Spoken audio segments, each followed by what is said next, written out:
All right, Alexander, we actually have some relatively good news. I guess you could call it good news. Why not?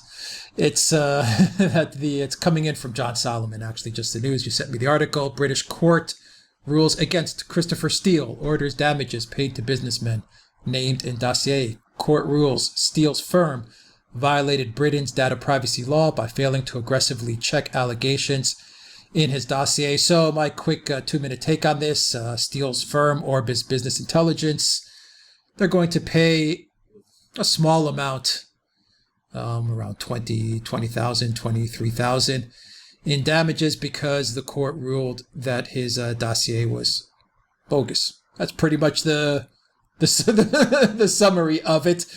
What do you make of this decision? What does this mean? Is this significant in any way, shape, or form to what Steele has done to the U.S. and to the Trump White House? It is significant. Can I just explain a bit about the damages, the compensation, which isn't, as you said, very high. The case that was brought is not in defamation. There were jurisdictional problems with defamation, so they couldn't. The Russian businessmen, who we'll talk about in a moment, they couldn't bring a case in defamation. They tried, but they weren't allowed to. So what they brought was a case in data protection. They made it very clear throughout the case that they were not looking for large amounts of money in compensation. They were looking for a confirmation from the court that the information that was contained in the Steele dossier about them was untrue. And they got it. So they won conclusively. I think that's an important thing to say, because some people will try and say, well, the amounts involved are small, so this is a minor thing. It was not a minor thing. It was a discussion of a specific allegation which was made about these people in Steele's dossier. Now, the people involved are 3 Russian businessmen connected to a Russian bank called Alfa Bank. The businessmen in question are a man called Piotr Avon, a man called Friedman, and a man called Khan. These are the 3 people involved. And what Steele's dossier said about them was that they were, deeply corrupt people who had paid and received bribes, who were very close to Vladimir Putin, who basically carried out his orders, and who were part of this nefarious plot involving collusion between the Trump campaign and the Russians in 2016, which is, of course, what the whole collusion dossier, the whole collusion case is all about, and what the Steele dossier is all about. Now, what the court has said in this case is that Steele was completely unable to prove the general allegations of corruption he's made against these 3 businessmen. It is not true that they were carrying out Putin's orders. It is not true that they were close to Putin at all. It seems that they don't ever meet Putin except in very formal situations, normally with lots of other people present. So, I mean, this whole story was untrue, and that Steele didn't research the allegations, these very damaging allegations he was making about these 3 people to any great extent. The only evidence he produced that he did, in fact, corroborate what his sources, his famous sources, told him, the only evidence he produced that he did try and corroborate it was a brief internet search of some, pub information in the public domain. So he didn't check out the allegations that he made against these people. He didn't corroborate these allegations. He made allegations which it turns out are untrue, and for that reason, or at least which he cannot prove, and for that reason, the court has said that what he's written about these people is wrong, and he's been ordered to pay a fine. That's essentially what it is, to these people by way of compensation. So it is another hammer blow at Christopher Steele's general credibility, and it is also a very interesting example or case study, if you like, into the way that Christopher Steele put his dossier together. He basically, what the judge basically says is, he took his information from his sources, He didn't check it to any great extent. He just republished it without really going behind it to any great extent. Now, that is the case that the judge was concerned about. But a lot of very interesting other things also came out over the course of this trial.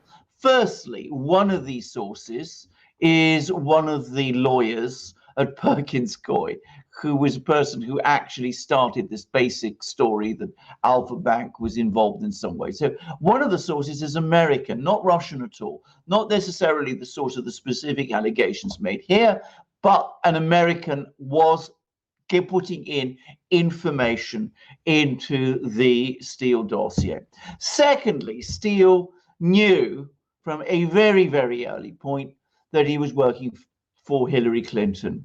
He also says that Hillary Clinton knew he was working for her. So that's also come out. So I mean, this is that she was certainly aware of what was going on. So that's also in the court judgment. Thirdly, he was definitely in touch with the FBI by the 5th of July 2016. Now, always remember that the FBI opened its investigation, Crossfire Hurricane, on the 31st of July 2016. They've always argued that they did it on the basis of information provided by the Australians connected to what George Papadopoulos, the Trump aide, is supposed to have said to Alexander Downer, the Australian High Commissioner, in a meeting at a wine bar in Kensington in London. In fact, we now know that Steele was in contact with the FBI before the FBI got that information from the Australians, or before the FBI says they got that information from the Australians.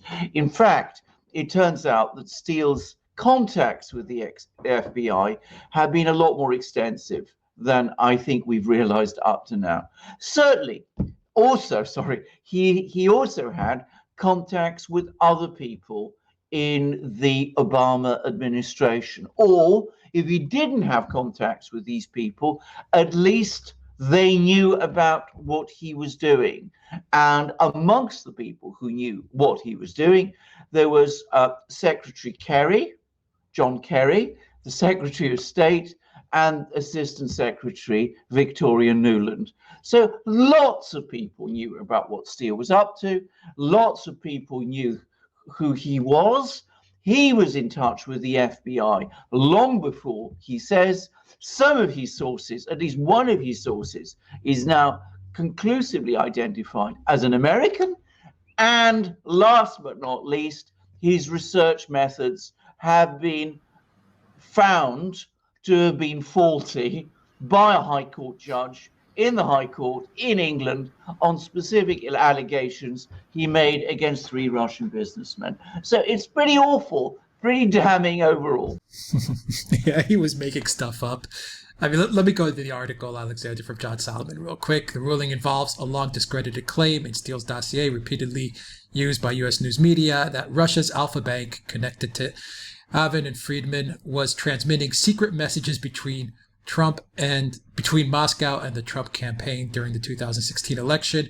The FBI concluded that the computer pings were not nefarious messages, but rather routine behavior, most likely connected to email spam. Give me a break. Special counsel Robert Mueller told Congress last year he did not believe the allegations. Friedman hailed the ruling in a statement, quote, "Ever since these odious allegations were first made public in January 2017, my partners and I have been resolute and unwavering in our determination to prove that they are untrue. And through this case, we have finally succeeded in doing so. Good for him. I'm glad that he won. I'm glad that he showed that Steele is a complete and utter hack. And email spam. I mean, come on. The guy was making stuff up. Well, yeah, I mean, or embroidering it, or just reproducing whatever. Or he's an idiot. Or he's an idiot. I mean, there's a big difference between, a bank pinging, the Trump Tower, or wherever they said it was pinging, and there was some secret spy messages moving back and forth, and email spam. Yeah, I mean, he's not an idiot. I mean, I think that's the thing to say about Christopher Steele. So he was clearly involved in getting this thing circulated, and he was putting together this dossier because he was doing it for his ultimate client, who was Hillary Clinton. Incidentally, there are some other things I wanted to say about this judgment, because one of the things that intrigues the judge a lot is why Perkins Coie was involved, why they went through a law firm. Now, there are possible explanations for this, but one idea that seems Steele floated, and I think this comes from Steele, if I've read this judgment correctly, is that Steele was suggesting, apparently, that this material might be used in a legal challenge in case Trump was elected. Now, what kind of a legal challenge would that be?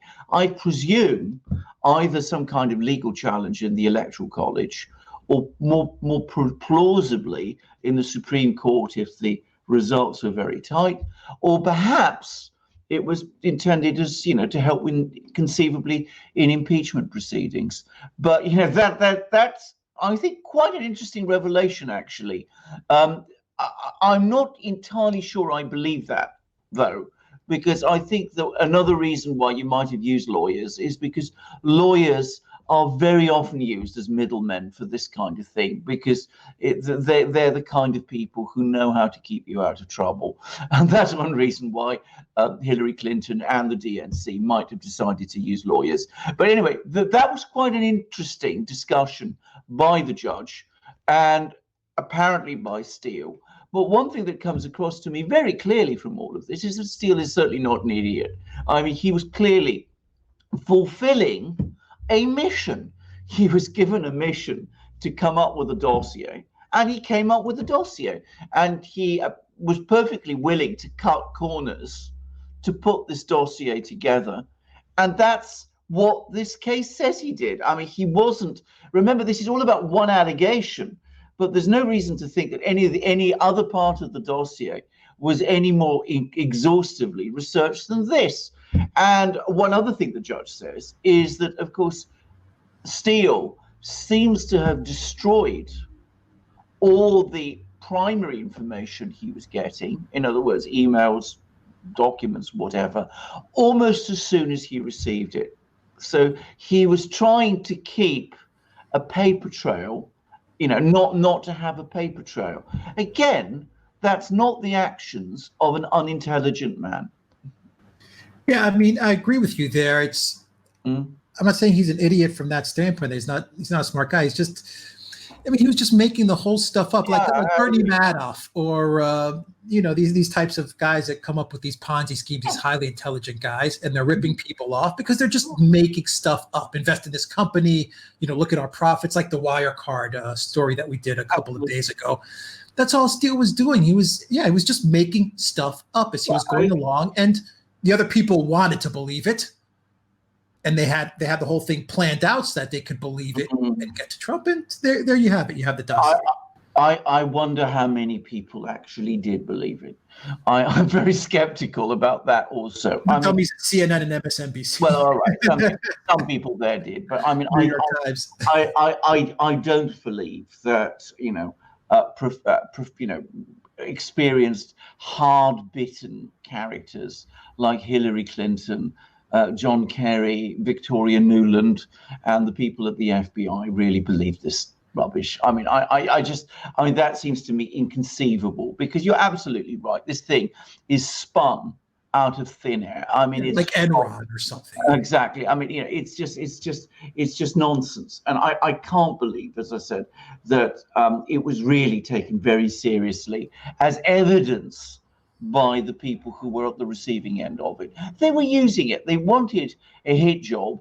Steele provided them with a hit job, and they were circulating it to the news, to the media. By the way, the judge says that Steele was talking enthusiastically to the media right through 2016. He was going from one media place to another, spreading these stories. He was also circulating his dossier to the British authorities. I'm sure there's a lot more to be said about that. Also, so he was very busy. He was a very busy man in 2016.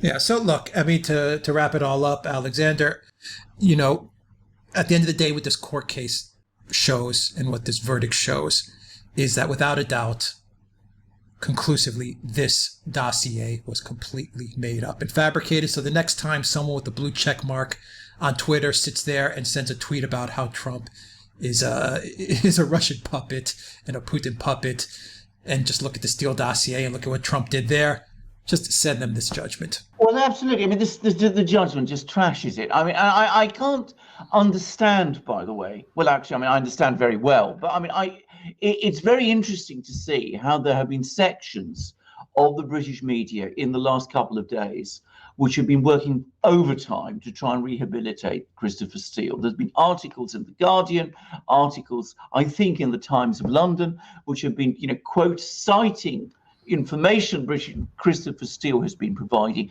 I'm sure this is being done to prop him up because they could see that this judgment from the High Court was coming. But regardless of that, no one should use Christopher Steele's information to attribute anything like that, that Trump is some kind of Russian, connected to the Russians in any way. There is no evidence Donald Trump is connected to the Russians. Every claim that has been made about this has been proved to be untrue. And when CNN, MSNBC, all of those people churn that material out, they are absolutely peddling what I can only call fake news, because it has been proved conclusively that that's what it is. Yeah, well, the British media has rehabilitated much worse of people. Tony Blair comes to mind. So, rehabilitating Christopher Steele is probably easy for them. Oh, absolutely. Of course it is. Of course it is. Absolutely. Of course it is. But anyway, the final nail, I would have thought, in the credibility of this dossier has been hammered in by the British High Court. Yeah, now we need him to go to the US and testify. No, indeed. Well, absolutely. Well, indeed. I mean, I understand he has been questioned by the US authorities, but I think he needs to provide even more answers, and I think he needs to be questioned, perhaps in a rather more public setting than the one he's been questioned in up to now. Absolutely. Get him on TV to answer some questions. I agree with that.